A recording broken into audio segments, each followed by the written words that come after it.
Welcome everyone to the third Melges IC37 webinar.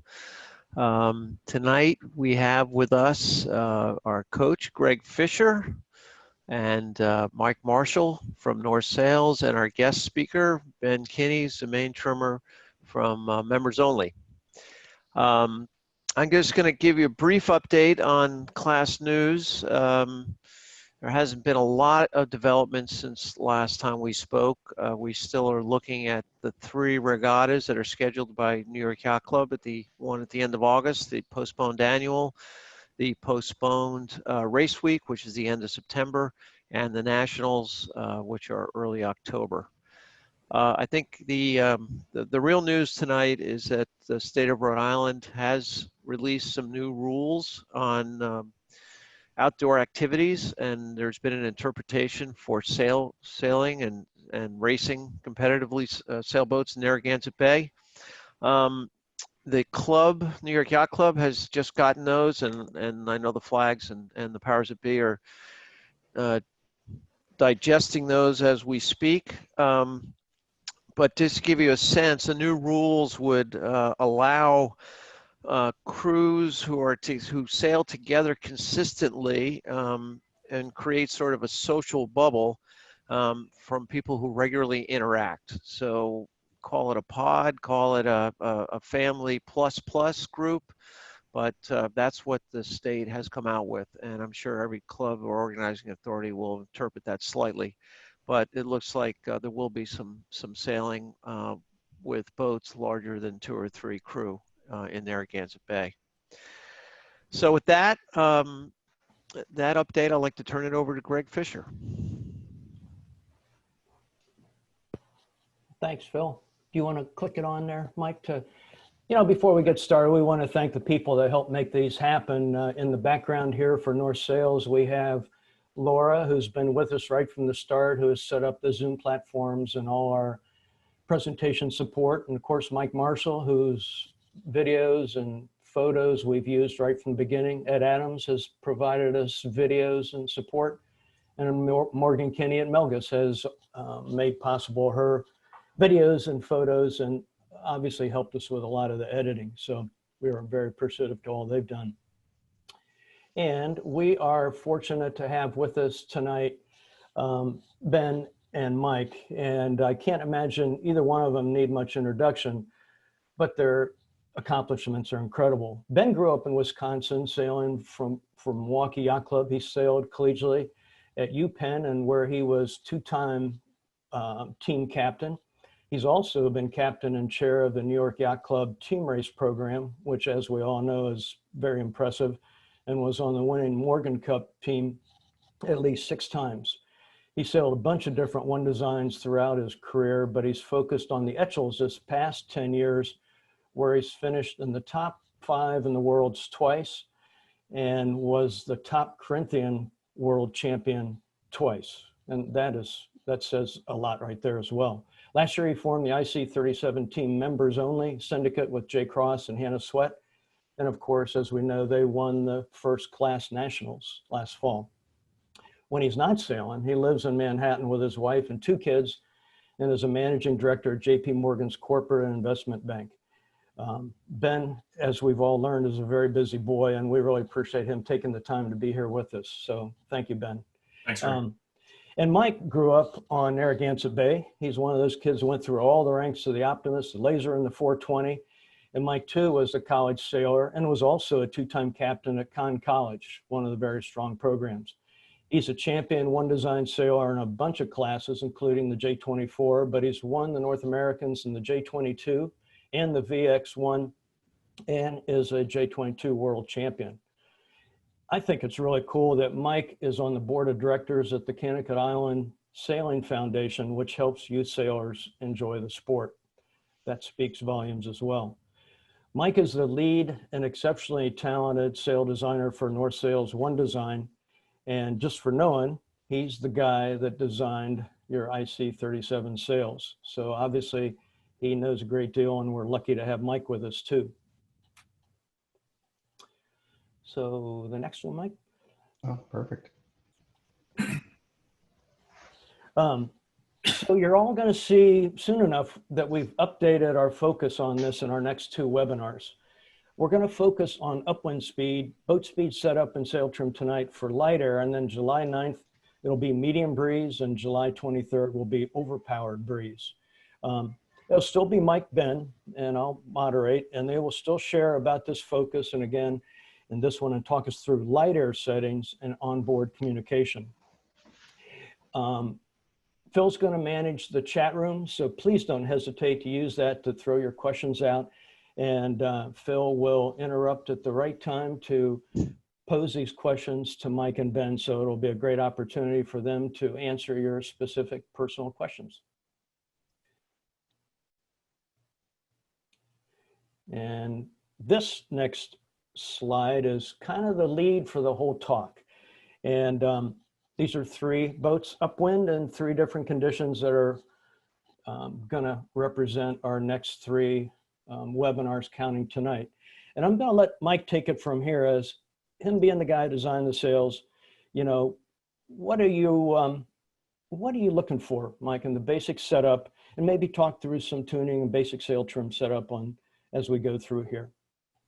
Yeah, so I think it's really interesting. Thanks for that, Greg, and you know, everyone else for being here. I think it's really interesting. In order to get to the bottom of the sail trim on the IC37, it's a little bit of a different puzzle because it's got a pretty short cord on the keel, and really what it seems is that in order to sail the boat quickly and trim everything correctly, you really have to be focused on boat balance and whatever form that takes, either, you know, with the crew weight, with the heel angle, or with the sail trim. And in order to get to that, I think we should actually ask the only driver that's currently talking on this call, and that's you know, that's Phil, and just find out what are you looking for when you sail upwind in, you know, in the range of conditions, but specifically in light air, and what are you looking for from the tiller?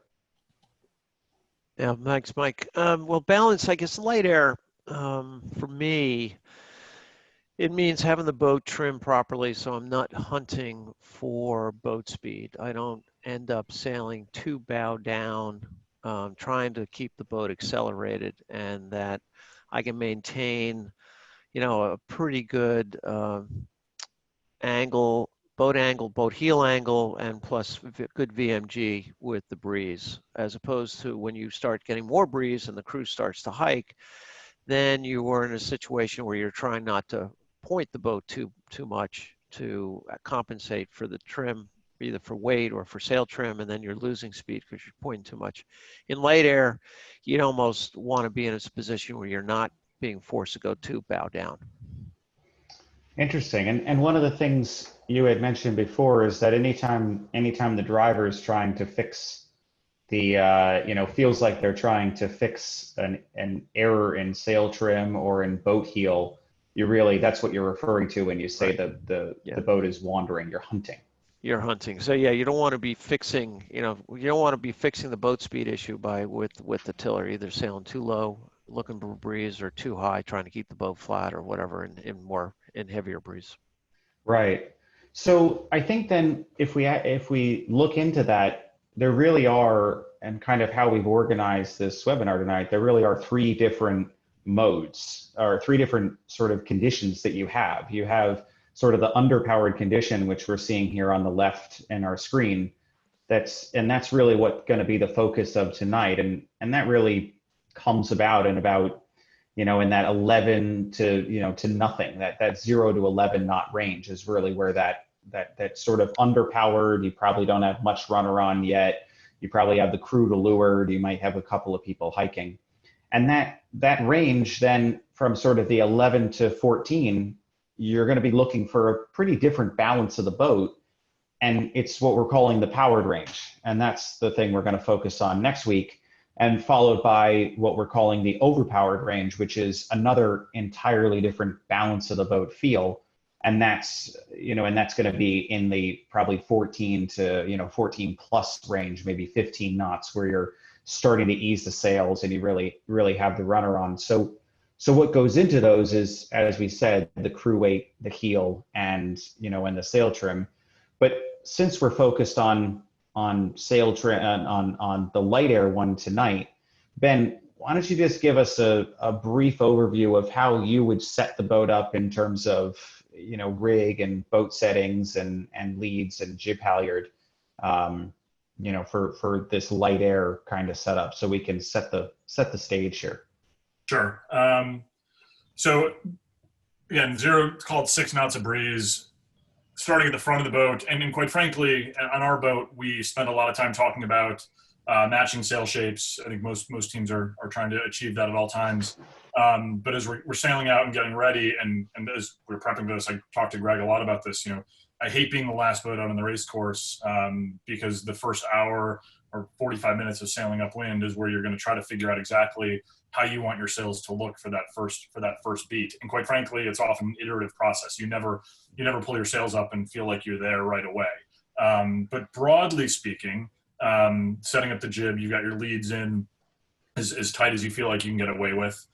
Your jib halyard in these boats, we found, some speed wrinkles kind of made sense. Going back to the main, you're sailing with no bricks under the mast. The main halyard tension, it's certainly tighter than you can get away with a little less jib halyard tension. Your main halyard's, up as high as you want. But the main sheet and traveler are sort of the controls that I'm most focused on as we're starting to set up. The runner's not a tool that we're using quite yet.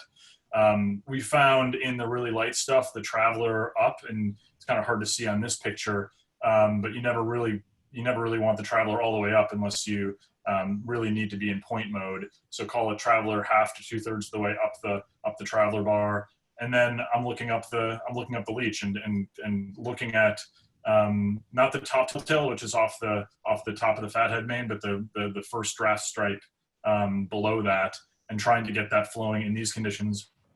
Call it 90% of the time. I think it's really easy to find yourself over trimmed and with these mains and still flowing a lot of the time. But I'm trying to get a decent twist profile in the main that I feel comfortable with, and then it's an iterative process from there. If that's the base setup, it's an iterative process between me and Hannah. Hannah trims jib on our boat, and Jay drives, and talking to Jay about the feedback loop, what he's feeling in the helm, and balancing the boat that way. I think it's so that's interesting. Can you talk us a little bit through that feedback loop as we're sort of watching this video, of one of the boats going upwind, about this feedback loop, as it looks like there's a puff coming in the video? Can you talk us a little bit through about what you're looking to try to do here, and what you're planning as this, and what your communications are? Okay, sure. So yeah, as you said, this is an interesting video because you can see the puff coming. I think it's all pretty obvious to everybody watching. In these conditions, once we've got the sails looking about where we want them, and the other thing that we do in practice is figuring out crew weight, where we're going to start, fore, aft, and weather to leeward. That's how you're achieving that heel angle here. It's much more with crew weight than with sails. And as the puff's coming, we're thinking about two things. We're thinking about our target speed, and are we achieving our target speed? And then how's our target speed going to change when that puff hits? But then also, are we sailing at a constant angle of heel? And that's something that on our boat we're very, very focused on, is how do we keep the constant angle of heel? We've got the angle that we all agree is the target. And in these conditions, moving our weight around weather to leeward to achieve that heel angle is crucial. And you can see here that, as that puff hit, you brought guys off the leeward rail and moved them up to the weather rail, and the boat really didn't rock up at all. It was very steady angle of heel the entire time. Mm-hmm. So is there anything that you're looking for, since we know that heel is really critical, is there anything you're looking for besides moving to weather from the crew in terms of fore and aft, or in that regard? That's one of the things that we start out thinking about when we're starting to tune up, is we look at how bow down we are. We're not trying to drag the transom through the water, but you definitely can get too knuckle down in the bow. That's one of the things that we're focused on fore aft crew weight wise. In terms of sail shapes, one of the things in this video, it's kind of hard to tell. But I would guess that this is a big enough puff and it looks deep enough that the sail shapes are going to be, you're making some macro changes. You know, you're not just going to be making a small adjustment that you'll be, you know, that you're going to give right back. This is, you know, it's a puff that, like I said, looks fairly deep. So you're going to potentially be changing where your traveler is. I guess you're changing your main sheet tension pretty meaningfully. You know, it's not just a small click in. It's a change that you're going to be living with for a little while. And so that also, you know, that's an adjustment that when you're making a macro adjustment like that, you got to be thinking about all the other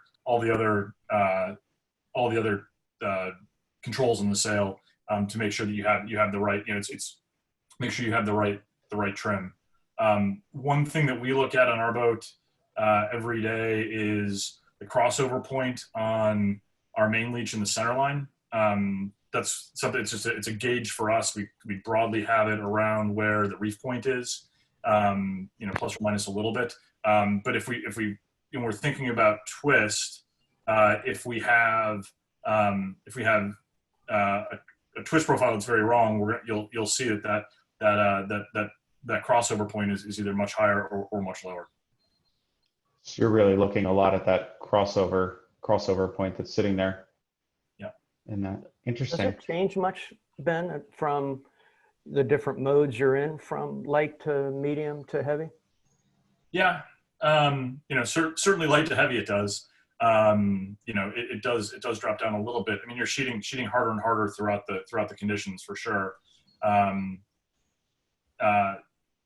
So yeah, it does change a bit, but I wouldn't say it's, you know, it doesn't move up 8 feet or down 8 feet. So that's a cool guide. When you look at that from below, like where you're trimming from, what are you looking for there to kind of give you a good eyeball on that, and so you know where that is? I literally have, either I do it or somebody else on the boat stands right at the back of the boom. There's enough room where you can stand back there and just look up and see, okay, it's, you know, it's 6 inches above the ground, or, you know, it's 18 inches above the ground, and that's way too high. And then we make the adjustment from there. So when we talked about fore and aft crew weight, you know, what is there any tell for the fore and aft besides, you know, is there anything we can hear or anything along those lines that you guys look for? So like I said, it's usually, it's a conversation about how much we're digging the bow or dragging the transom, and it's one body moving, you know, fore and aft a little bit. The person who's kind of the crew boss on our boat is typically the one who's making that assessment, and then moving the body, you know, the one or two bodies fore and aft, depending upon where we want to be. And that's a macro change as you go up in breeze as well, right? And that's something I'm sure we'll talk about as we talk about heavier air conditions. Yeah, exactly. The other thing that I think is really interesting in this video is, you know, if we were to pause here and we were to kind of, you know, get a good bead on the area right in the back of the boat and look at the tiller is really straight here. It's certainly not being pulled to weather, and I think it might be safe to say that if you feel like you're pulling the tiller to weather, something's wrong, and it's generally that your main's over trimmed. I know you had a discussion about that at one point, Ben, and you know, what are your thoughts there? Yeah, so so a couple things. One is, as we're going through this, you know, I think it's important to recognize that, you know, the class is a year old, and, you know, we're still very much learning how to sail these boats, and there's no one way to sail these boats. And so, you know, I'm sure some of the things that we do will change in the next year or 2 years. You know, and the Etchells, we set the boat up dramatically differently now than we did 10 years ago. So what I'd say is you know, in when you're asking about sort of helm here, in these conditions, I'm trying to, and I know it sounds crazy, I'm trying to sail as loose leached as possible, but enough pull and enough return that Jay's not reaching off the race course and that he's got a little bit of feel.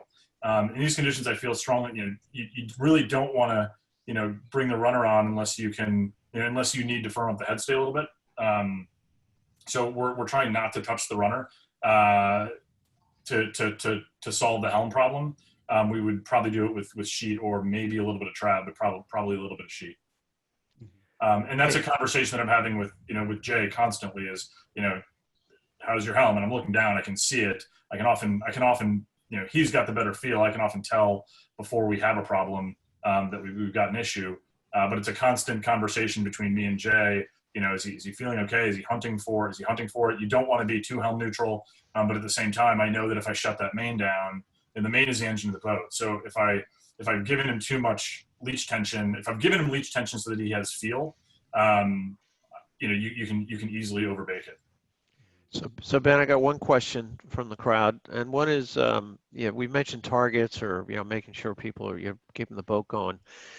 The question was whether the printed targets, the targets we got with the class, are they the ones you're using, or have you established your own, or is that something you sort of developed by just going boat on boat and knowing the range?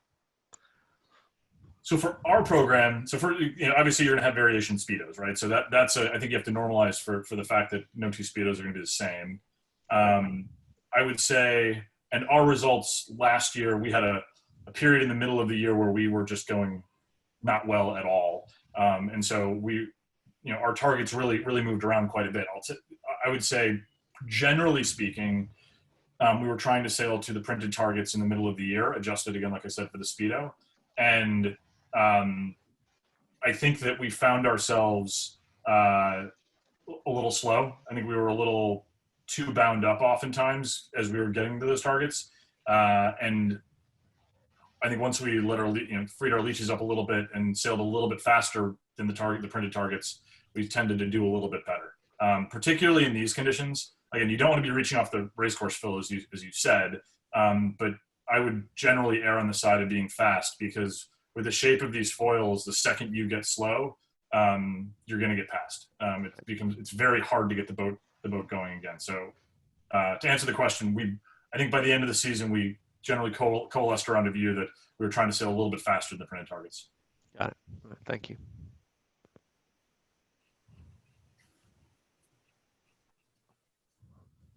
But this is a good video where the targets are changing here. That's one of the things that I think is really crucial. And you talk about the communication on the boat. It's not just resetting your sails and trying to sail for the same target. This is a juicy puff. This has got a few knots more pressure in it. Your targets are going to actually jump fairly meaningfully here. So communicating once you've made, like I said, the macro adjustment. I'm talking to Jay. And really, it's a conversation between me and Benj about, okay, where do we think the new target is? Is it 0.3 of a knot faster, 0.2 of a knot faster, whatever it is, and then hitting the reset button with the skipper about trying to make sure we're hitting it. I think it's pretty crucial in a situation like this. So what I think is really interesting here is I think that the thing that you said about the faster than the targets is key. And in reality, if you think about targets, they're assuming that the boat is never going a speed slower or faster than the target, right? And so you can sort of pull something out of wanting to go faster than the targets, because your boat is never going exactly that speed. It's always a little faster or a little slower, and maybe at times exactly that speed, and then a little faster, a little slower as you hit waves. And it speaks to volumes to what the boat wants, which is with such a short keel, such a short cord on the keel, that you get all of your lift by going fast. And the keel and the rudder for that manner, you get all of your lift by going fast. So the fact that you said you want to be going faster than the targets probably means that on average you're probably maybe a touch faster, but at times maybe a touch slower, and it's putting you probably right in the range. But it does speak to the fact that the boat really is looking for speed and not really a height mode, which I do think goes to the rest of our discussion on the sail trim, does it not? I think it's fair. That's right. Well, and Mike, it's very different from many other boats that people sail, where you can squeak a little bit of height out of it for a little bit, but you just don't dare do that here, because you lose that flow. And as Ben pointed out, it's so hard to get the boat back up to speed and reattach, right? Yeah, exactly. I think in a lot of boats with much larger keels, you can really squeak that height, because you've achieved with more drag and larger keels, you've achieved hull speed. and hull speed is, there isn't anything faster than hull speed, and so you just need to translate the rest of the energy into height. And in this boat, there is faster always. You just end up reaching, and your VMG is worse. And so because you can overcome that drag factor by putting the bow down, and increase the lift off your foil, you just seem to be better off going faster and faster instead of trying to really push that height envelope. Mm-hmm. So Ben, if we were to do, I remember you had said that maybe the jib might be, kind of the first thing that you set, and then you use the main a lot to kind of adjust the jib from from the balance the jib is created. So you're setting your jib first, and then you're using your main to really fine tune the balance of the helm and get the boat to going. So just talk us through a little bit of jib setup here, and there's pretty different setups between these three different boats, but maybe in light air, I mean, there's a variety of different ways to set it up, right? And as you said, there's a lot of different, the boat's only been sailed for a couple of years, so there's a lot that could be changed and might be changed. But talk us through a little bit on jib setup here and what we might be seeing. Sure. And this is actually a question I meant to ask when we were prepping for this to talk about. My impression, and it's been a few months since I've been on the boat, but my feel was that the jib always looked punchier. It always looked like a deeper jib than the main. On average, the main looked like a flatter profile always than the jib, and so that does impact sort of where your halyard tension is, where you have your leads. But yeah, I agree that so broadly speaking, we set up our jib. I wouldn't necessarily say we're setting our main up off of our jib, but we are, once we get the jib in a place where we sort of feel happy with our leads, that is the basis for a lot of what we're going to do.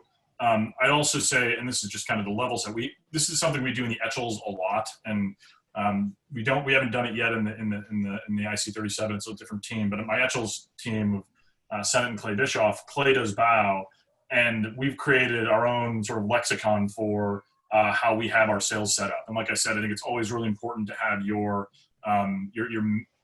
broad strokes, your main and jib profiles in this looking pretty similar. So we think about it like gears in a car, gear 1 through 5, and we talk about sheet tension and twist. We always talk about twist first and then sheet tension, but 1 being the most amount of twist, and 5 being the least amount of twist, and then 1 being the least amount of sheet tension, and 5 being the most amount of sheet tension. So sort of think about it like, you get in your old manual car and you're going through the gears. 1 is kind of like maybe right out of attack, and you're the slowest, and you kind of have to work your way through the gears to get to 3rd or 4th gear.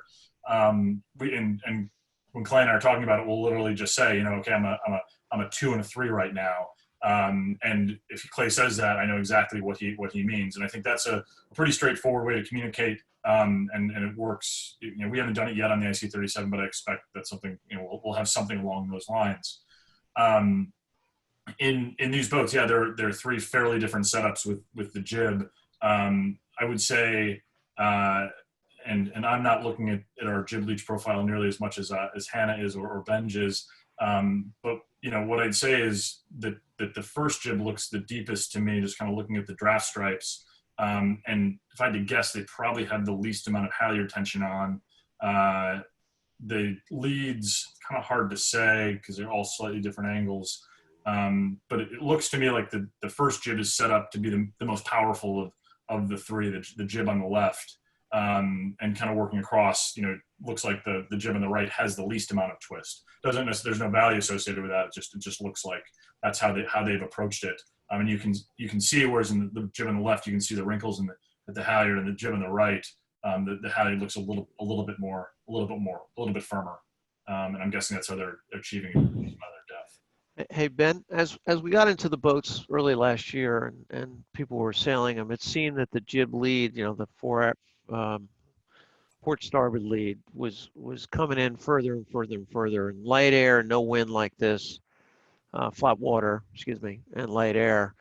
You guys have your lead almost all the way in, or within the first inch or something like that?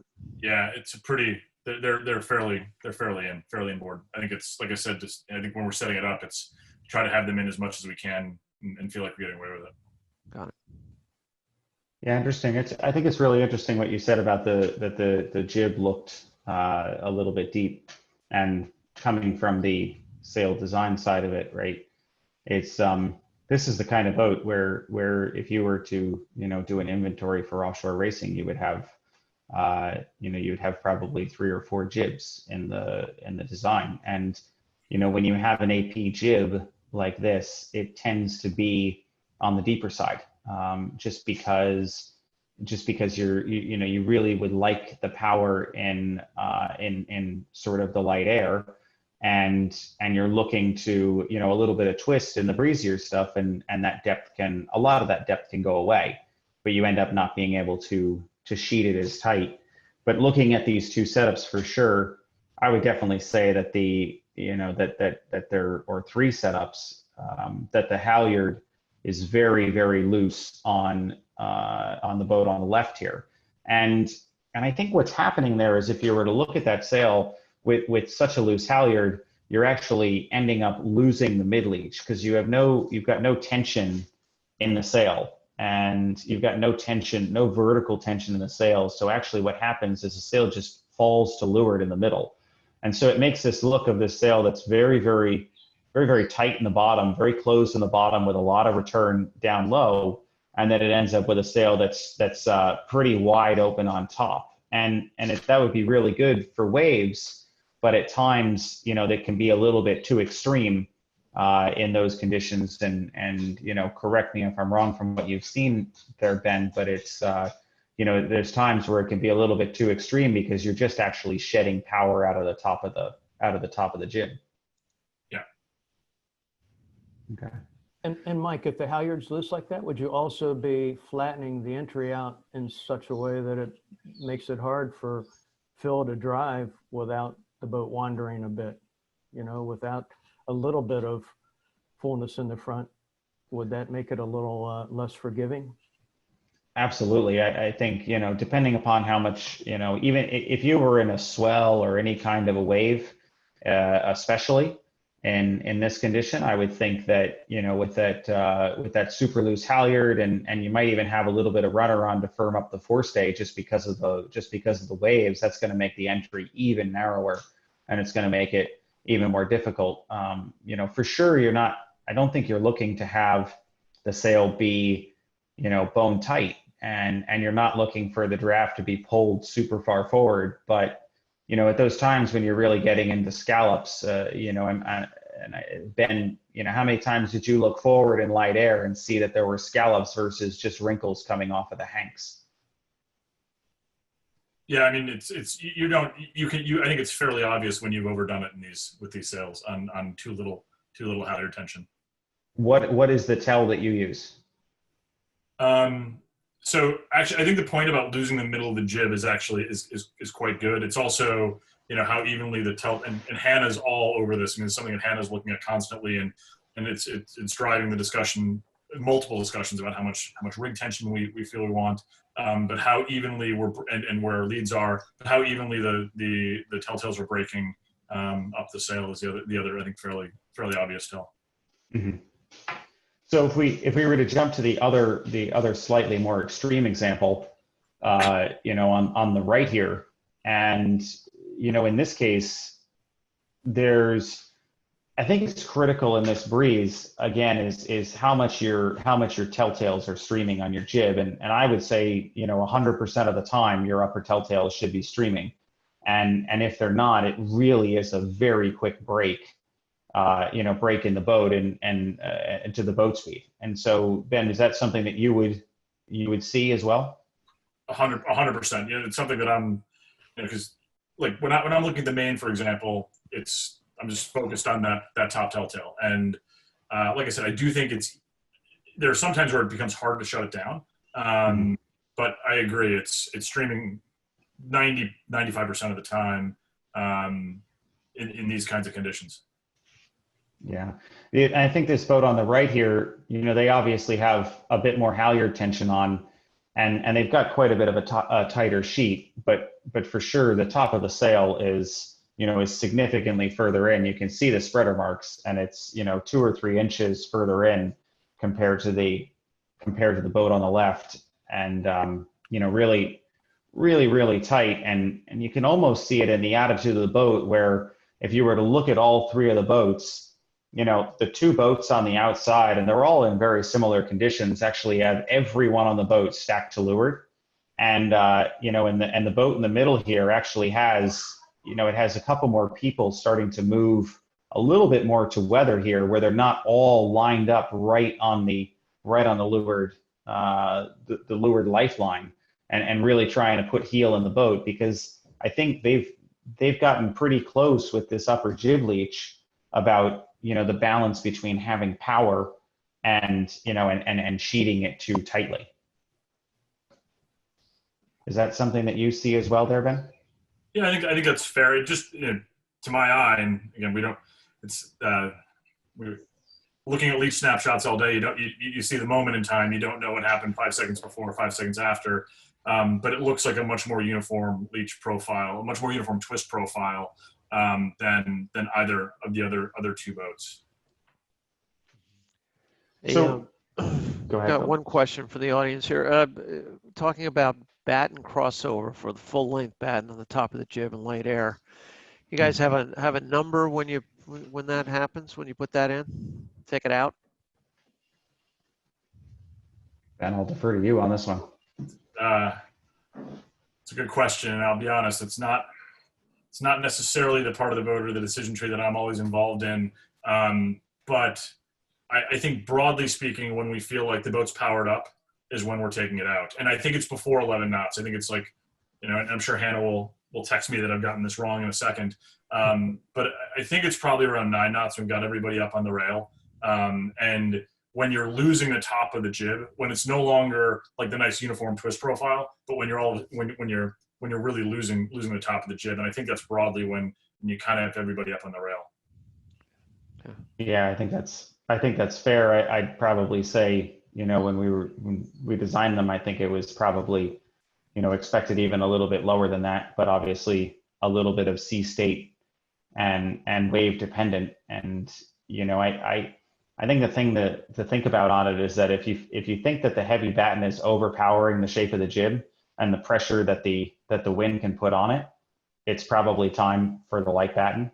And really what that happens to is, if you look up at that strike that's pretty close to the batten, and the batten looks straight and not deformed, then it's probably time to take the step down. But I figured, Ben, we could let you use your lifeline here now that we've been questioning you, and you can phone a friend and phone Hannah for us and find out while we're on the subject.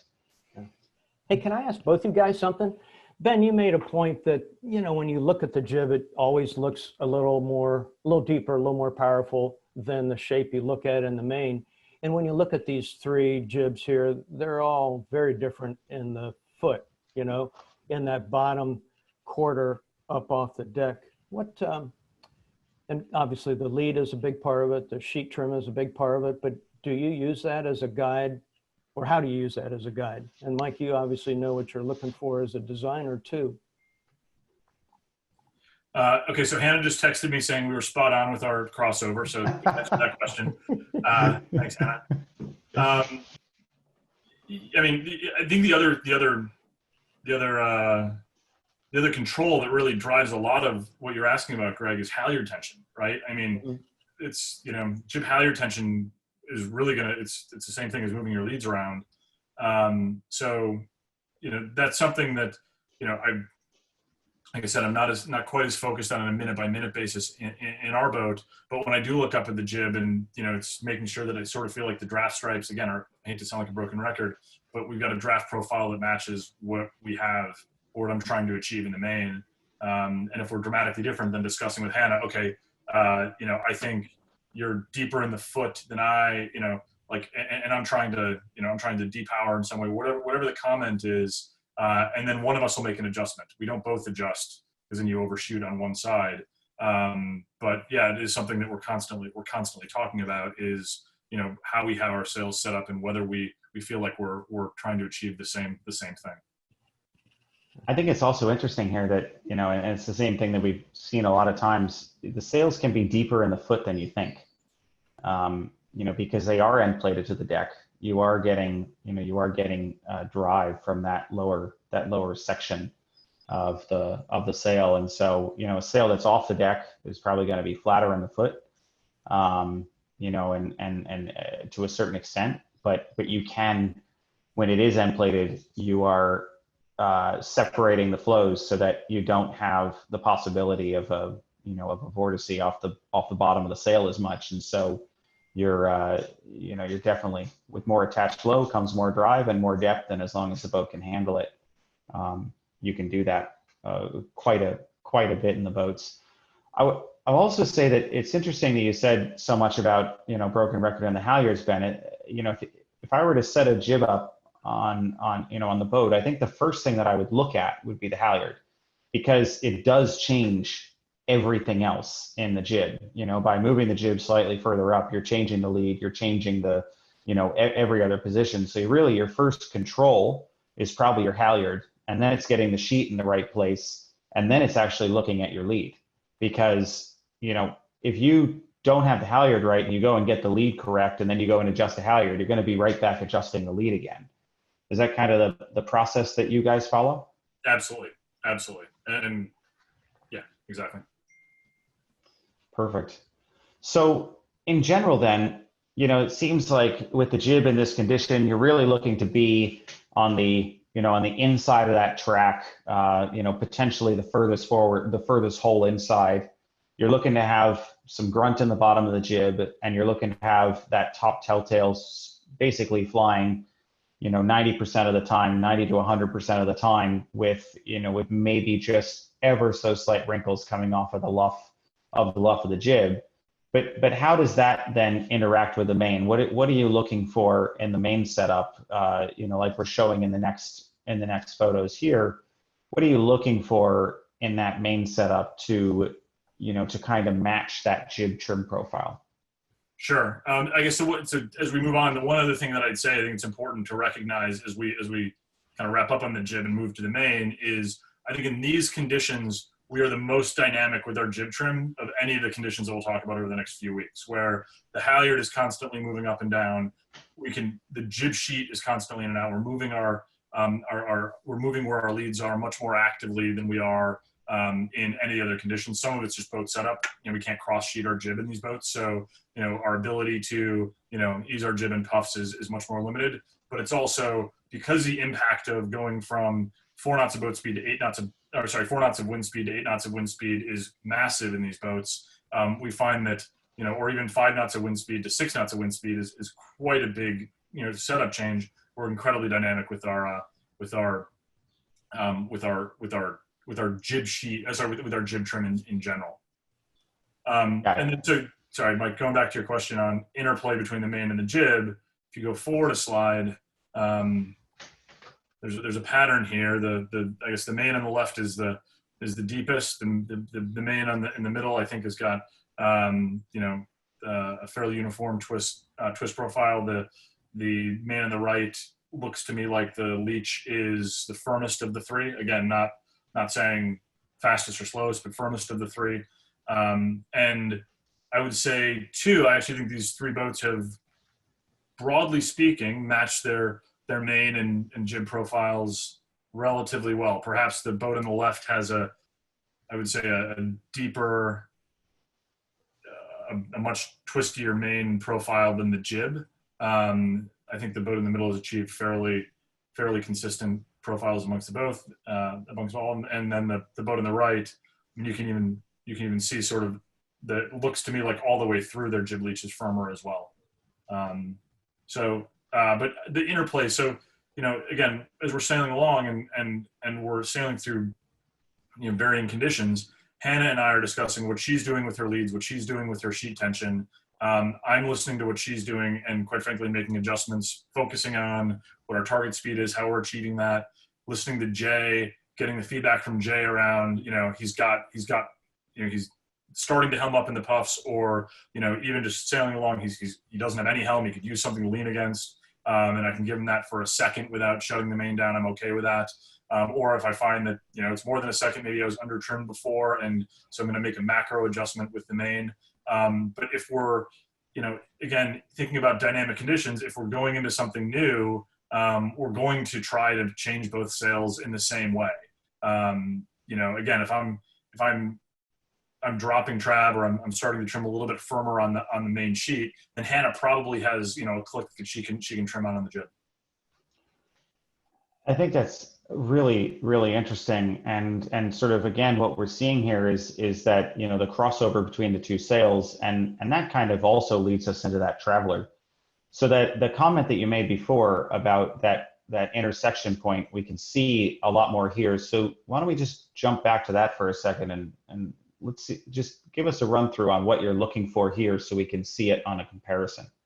Sure. So if you look at the boat on the left and you just draw, if you were to stand at the transom in the middle of the back of the boat, you can see that crossover point is pretty low. Now the main looks very deep and very powered up, but also very twisted up top. So the crossover point between where the leech of the sail is at the middle of the boat is probably a little bit lower than I'd be looking to set it up. So I also think this traveler looks a little bit low as well, kind of from what I can tell in the photo. But so I would be looking to bring the traveler up just a little bit, probably trim on just a little bit as well. I think get away with both in that situation. That'll shut your leech down just a little bit, but it also maintain a twist profile as you bring your traveler up. If you look at the boat in the middle and draw the same arrows, you can see it looks to me like that crossover point is higher up. Again, like I guess that's right around the reef point in the main, maybe a little bit above it, but it's in the ballpark. It's in the ballpark on that, and that broadly looks like a good twist profile. I think that boat, which is the reason it's a nice twist profile. It's always been top of me that. And speaking about the traveler too, you guys don't look like you're all the way up to get that twist profile. Have you guys found that that's pretty quick to not be all the way up? Yeah, I think the only time that we on our boat are trab all the way up is when we need a point card, and it's not an adjustment that we live with for all that long. So if we've got somebody in our hip that we need to shed, the first adjustment is trab all the way up. If we are we need to live off of somebody's hip, trab all the way up, and we just make it work for as long as we can and try to kind of scratch and claw and fight to maintain our targets. You find that on ley lines a lot, or you find yourself in a tough lane. Sometimes you find it off the start, quite frankly. And that's actually one of the things that we try to do a lot in the IC37. We do it in the Etchell a lot, is like figuring out what the various modes are for the various conditions during our practice. So the hour before, when we're setting the boat up, we get kind of our base setting, and then it's okay, if we need to go into point mode, what does that look like, and how do we achieve that, and how long can we be sailing at our targets for that mode? Or we need to go bow down and either rumble over somebody, or we got somebody tack on us and we're not going to tack for a long time. We got to free our lane up. What are the adjustments that we need to make for that? But I think that traveler is for us, it's really it's the point card when we need to go high. That's the only time we leave it up. And the second I can drop it off, the second I can get it from as high up as it is, I'm living for that. I want to get it back to a more normal position because it's a break. Yeah, and a normal position seems to be with that boom, maybe a boom width above center line. That seems to be a fairly good crossover. Maybe boom and a half width above center line seems to be, from what you're saying, a pretty normal position for the boom to be in. In these conditions, yeah. Yeah, exactly. But from an overall perspective, really, as we can see in the photo to the left, just having the traveler up and not having the main sheet on, or on the photo to the right, having the traveler down and having the main sheet on can really change what your boom height is. So the main sheet is really a big driver here. And I've always used this sort of very top batten here, just at the stripe, as, at the very back, probably the back, third, or maybe even the back quarter of it as a tell for myself in these boats, because I think that that when that is actually hooked to weather, you can have the telltale flying, and the sail is actually basically too tight for the boat. So what's your tell that you're using up there to know that your leech tension is good? I do think you're right. I think that you can effectively have a shutdown leech and have that telltale still working a lot of the time. I think the tell for me, it's a little bit less up there than it is in the boat. So again, if you go back to this notion, and sort of my process at least is, I often don't really know where we are on the race course because I'm focused on looking up at that telltale, looking at the speedo, communicating with Jay, having a good sense, kind of looking back at the sheet, but I'm kind of cycling through within the boat the entire time and not really looking around a whole heck of a lot. That actually for me was a big change versus the Etchells, where I was a little bit more head out of the boat than I am in the IC37. But the tell to me is really less about sort of when, yes, you can sort of see when the batten's hooked for sure. But it's more about, okay, Jay and how he's achieving his target, whether the boat is sort of, leaping towards that target or kind of struggling when puffs hit. It's a bit of it's more of it's less of sort of like a tell up there than it is something that's happening within the boat, and our ability to constantly be sailing around our target with the angle of heel that we want.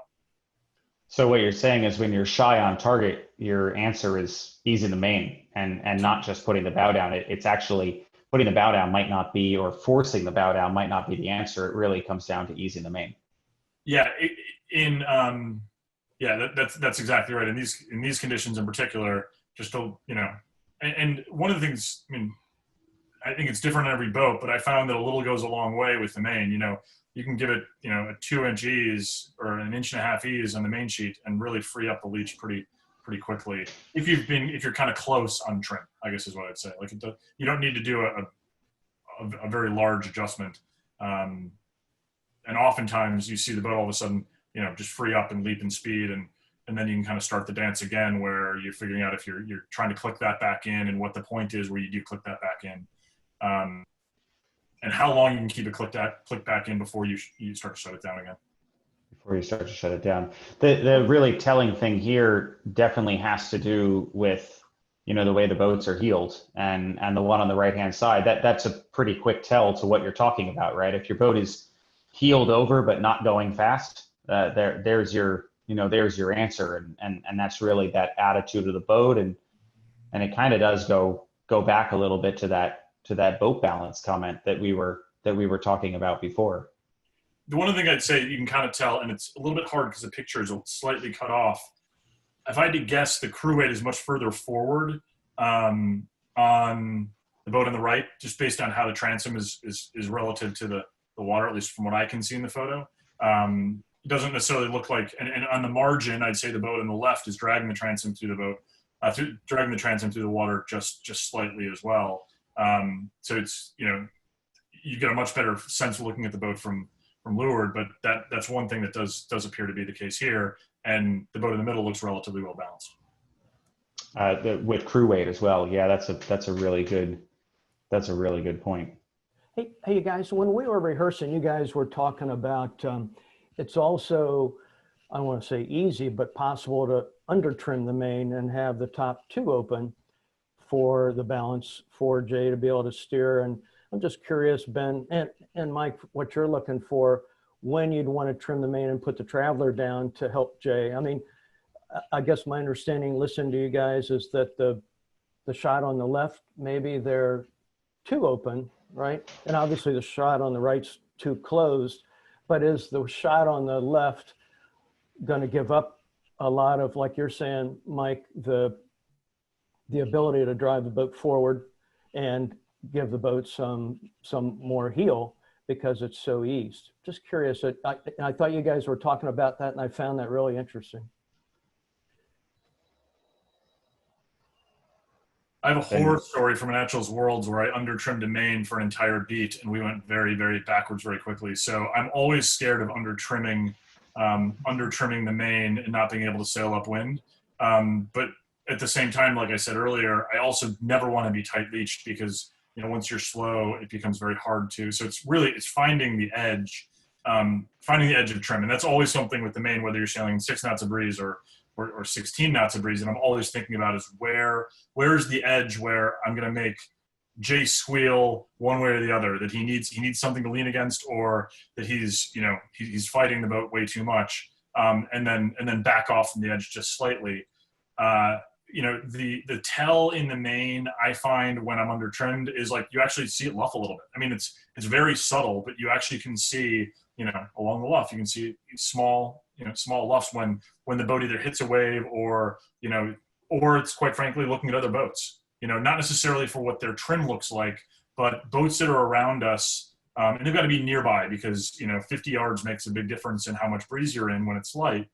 But are we sailing, broadly speaking, are we able to kind of sail the same angle as that boat? And do I think that boat's actually sailing upwind in the right way? And if we're not, then maybe I'm under trimmed. If we're footing just too much and we're not gaining real VMG, then I may be under trimmed. Mm-hmm. Yeah, and the other thing that I think about on that is, when you feel the boat kind of hitting waves, even in light air, it wants to feel, unless they're really big waves, it wants to feel like it's pushing through those waves. If you're falling on the edge of under trimmed, the boat doesn't ever feel like when you get a puff or when you hit a wave like it has power. When the puff hits, the boat should feel like it actually wants to heel over a little bit more, even if it's only a knot or two increase.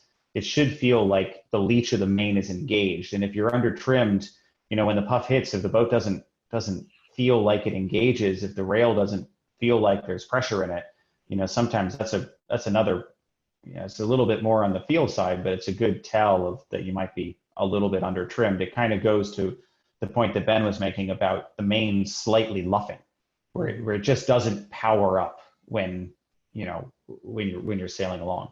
But I might interject here. I think one of the things you're trying to learn early on in the day when you're lining up with people before the start is where are you on that range? What is the range for the day on that trim? I think this is all very flat water. Waves start to make a difference, and the range gets wider. But it's one of those things where it's nice to line up with people on that and just see what that looks like. Mm-hmm. Phil, did you have a question from the chat? There was one question from the crowd, and it's probably a generic one, not just light air, but generally, Ben. Did you guys, on your bricks, this question everybody's going to ask, I'm sure, for all the sessions, did you go up incrementally, or did you have 3 gross settings, or how did you guys think through your bricks? Did you? Lots of voracious debate on the boat with a lot of cooks in the kitchen. We generally, a rule of thumb was so no bricks until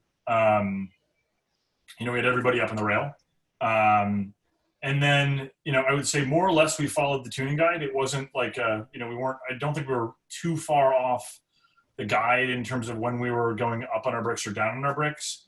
I think the feel that I had was when we were bottomed out on the runner for a condition, and we started to overbend the main for with the trim that I wanted. That's when we went up a step on our bricks. Okay.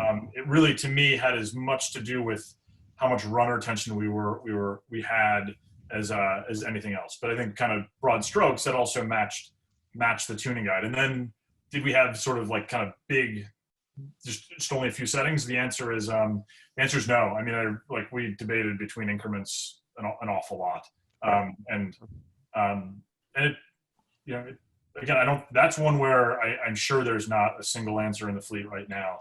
I think you asked 10 boats, 10 different answers to how they're thinking about the bricks. But like I said, for me, it was about runner tension. Yeah, and I sailed with a couple of different main trimmers last year, and there were different philosophies for sure. Some, 1 or 2 were all or none. One, I tend to be more incremental. Then there were people who had sort of 3 major gross settings and tried to decomplicate the thing. But yeah, no, I think you're right. I think it's one of those topics that people keep talking about. I think the one thing that we kind of settled on our boat was when you can get to fully bricked. If you can get to fully bricked fastest, then that's a good thing. That if you were kind of erring on the side of a couple of mils shy or a couple of mils more, we tended to go go with more. I think we're the same way. So. That's not bad for a tuning guide that was written before the boat was launched. That never works out that way. You're not supposed to admit that, Ben. You know that, right? I'm not a sailmaker, so. So, but anyway, I think, you know, this is really important, and you know, in the main here, it really is the driver of the boat. So if you were to think about it, the jib is the jib is the thing that you're setting to, you know, to first take the airflow across the boat, and then it's basically redirecting that flow across the backside of the main with, you know, with regard to the slot. So the main is really a lot of an extension of the jib, and then the leech of the main is the thing that's really giving you your point and driving you upwind. So this traveler height, you know, these relatives that Ben's been giving here, I think are really important and really good. But at the end of the day, it really tends to be getting out on the water and, you know, and doing it, and actually, you know, and actually checking your main trim for, you know, from when it, you know, compared to other boats. But it all does come down to this boat balance thing, doesn't it? It all comes down to the fact that, you know, you really are looking for all of the trim and everything that you've talked about tonight, Ben and Phil and Greg. Everything that we've talked about seems to come down to this boat balance concept. And within that concept is the heel and the crew weight and the, you know, and the main and jib setup. And in light air, it seems to be that the heel and the crew weight probably are weighted to be 70% of what this boat balance solution is on how to sail the IC37 in light air. And the main and jib trim are really there to optimize and you know, optimize around what you're trying to achieve with that heel and that crew weight. Is that a okay way of thinking of it there, Ben? Yeah, I think so. And I think it changes in conditions. So I think whereas, you know, we spend a lot of time talking about crew weight tonight, you know, the next one of these, when we're talking about sailing in 11 to 14, you know, everybody's on the rail. You know, maybe they're a bit dynamic as you sail into lulls, but, you know, but in these conditions, balance is really achieved. I think you're spot on by crew weight. And then it's really that feedback from the driver to be able to say, yeah, I'm pulling on the tiller too much, or man, I just need a little bit more to lean on, right? Yeah, exactly. Yeah. Fantastic. Yeah. Fantastic. Greg, any other thoughts for these? No, I thought it was interesting how you described, Ben, that Hannah is working to set the jib for I don't want to say a relatively, I mean, the guides that you use are maybe a little more constant. And I remember when we were talking about this before, how big the range is that you go through trimming the main. Obviously not in light air. I think you said it was like 2 to 3 to 4 inches in light air, but in breeze is 12 to 14 inches to keep the boat balanced. And it seems like you're describing Hannah gets the jib in a pretty solid place. And then you're the one that's constantly is pretty impressive, tweaking the balance, just like you're saying, Mike, for Jay, so that the boat is always on a roll forward. Yeah, like I said before, the main is the engine of the boat in these conditions, all conditions, but in these conditions in particular. So, you know, small adjustments go a very long way. Mm-hmm. Interesting. Great. Well, I think that's our hour plus a little bit. I want to again thank the team here, Coach Fisher and Mike Marshall and Ben Kinney for sharing their secrets with us. And I know these things take a little bit of prep, so all the time before that. I think the next one is going to be pretty interesting. Light air is always fun. There's a little nuance to light air. It's very different, but as we get into a little more breeze and we get all the crew on the rail, I think the next session is going to be interesting. Just see what mode changes and what the cycle looks like for main and jib trim. So I hope everyone will join us on July 9th for medium breeze, and have a good 4th of July between here and there. And thanks again, guys, for tonight. Thank you. Thank you, everybody. Thanks, Laura.